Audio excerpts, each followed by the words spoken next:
In my opinion, is going to happen anyway. If they keep putting them back, whether it be an otter or something else. That advice is coming from the Critter Care Wildlife Society as concern grows for the surviving koi that have been hunted by a relentless river otter in Vancouver's Chinatown neighborhood.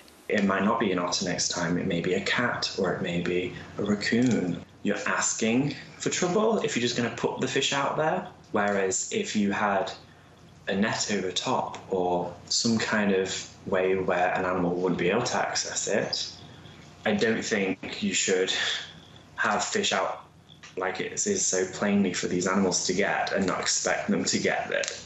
Staff at this garden have been trying to lower the water levels here at this pond, but recent heavy rain has been hampering their efforts. The Dr. Sun Yat-sen Classical Chinese Garden says it's grateful for the support it's been receiving, and once it can ensure the safety of its animals here, it'll then start a campaign to help replenish the pond. This is really a great story in the world of all the other tragic things that are happening. I think there's all kinds of interesting aspects to it.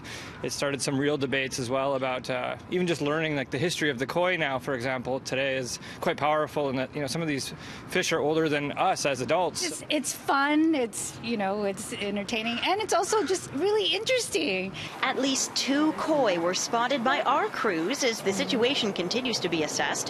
1 koi that was saved from the pond is now at the Vancouver Aquarium. Right now the koi is doing great, all things considered, considering where it came from. It's very bright, very alert, very curious. It does have a little bit of fraying damage on the top of its fin, which could be from the otter, or it could be just from trying to get away from the otter and brushing up against something, but all things considered, it does look good.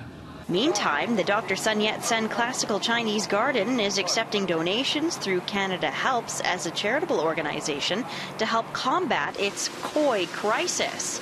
In Vancouver, Andrea Macpherson, City News.